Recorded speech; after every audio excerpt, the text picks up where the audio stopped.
Hi, welcome again to Our Life Free. Today I'm having my lockdown walk in Woburn Estate in Bedfordshire.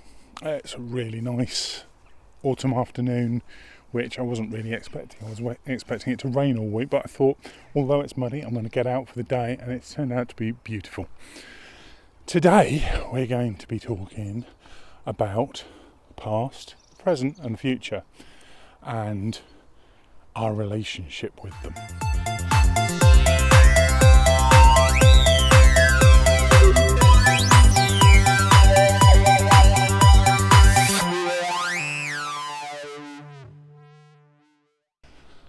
Firstly, the past.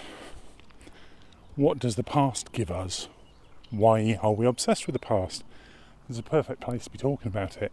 I wonder how many millions are spent preserving the past. Okay, it's a working estate, so it's presumably paying its own way, but there are many, many buildings and monuments across the world that we pay to preserve. Now, I can see why that is, and they're beautiful, and I wouldn't have them ripped down. But where does that stop? What deserves to go in a museum and be kept, and what doesn't?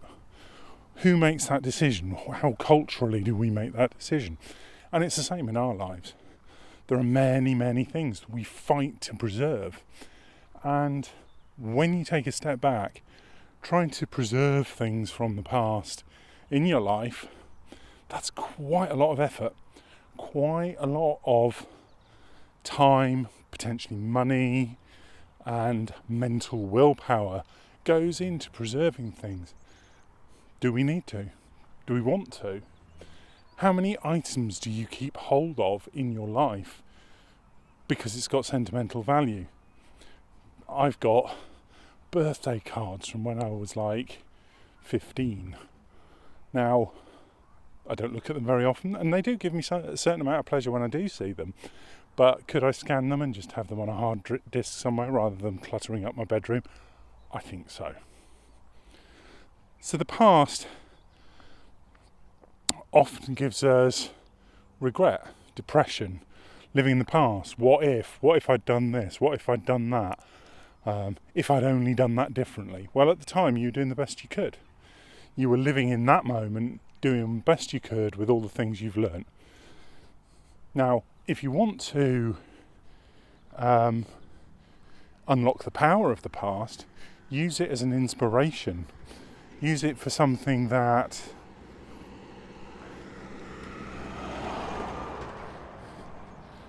brings you great memories, anchors you, the people you've met, the experiences you've had. Keep hold of them. Yes, definitely keep hold of them. But don't wallow in the past as many people do, regretting, keeping hold of, because you can't change it. It's gone. As soon as that moment has happened, it's over, and all you can do is look back on it. So there are probably many things in your past that you just want to let go of. You know, the decision was made. You have to live with it, whatever the outcome was. And the future. Always looking forward. Some people are. Always got great plans. How many people have you met where they've always got great plans, but the plans never come to anything? You can spend a lot of time planning, having the future. You can also get pretty depressed when what you planned doesn't turn out. So you're obviously planning wrong. I know I do. The future is by its own nature changeable. Like where the past was completely fixed and we can't change it, the future is quite unpredictable. We can put things in place to influence possible future events, but we're not fortune tellers. We can't control the future, and we spend a lot of that energy that we were talking about in the past trying to control our futures. Again, futile. Let's point ourselves in the right direction, let loose and see what happens. No one would have predicted 2 years ago COVID happening, and look what it's done to us. Best laid plans for this year completely out the window. So yes, make plans, set your arrow in the right direction and launch it, but don't be surprised when a gust of wind knocks it out of the way, We fight to control that future, or we fight against the past. And that takes up so much resource, so much time, so much energy. And surely we could spend that time and energy becoming happier in the present moment. So in the present moment, you have to remember that unless there is something actually toxic happening to you, in which case, stop watching YouTube, go out, sort it out. But unless that's happening, you're safe. You're actually safe now. Wherever you are, whatever you're doing, you're as safe as you can be. You're also a whole person. You function. You get by. Throughout this entire COVID epidemic, you have survived to this point. And that should tell you that you can do that in the future. So that's not something you need to worry about.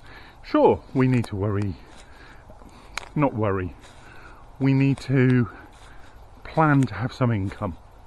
We need to plan to have some form of security, a job, food, relationships and the like, but not try to control them and not spend our time regretting what hasn't happened or what has happened. So take the present moment to be happy, because if not, in your future, that present of unhappiness will be in the past, and your entire past will suddenly be disappearing, full of regrets. We're very much like a tree. Our roots are in the past, and you should do what the tree does with its roots in the ground. You should use that as nourishment, not as a source of toxins, not as a source of worries, but as a place where nutrients and stability come from. The tree is here and now and mighty and strong, and its branches lift up to the future, and they're full of possibilities, but they're adaptable to the moving winds, the seasons, different light levels. So be like that tree. Be where you are now, with your branches in the future and your roots in your past. Well, hopefully that made some sense to you. If you liked it and you found it useful, please give us a thumbs up and subscribe. Please subscribe. And if you've got any ideas of things you'd like me to talk about, or some activities you'd like me to get involved with, please put them in the comments section down below. Thanks a lot.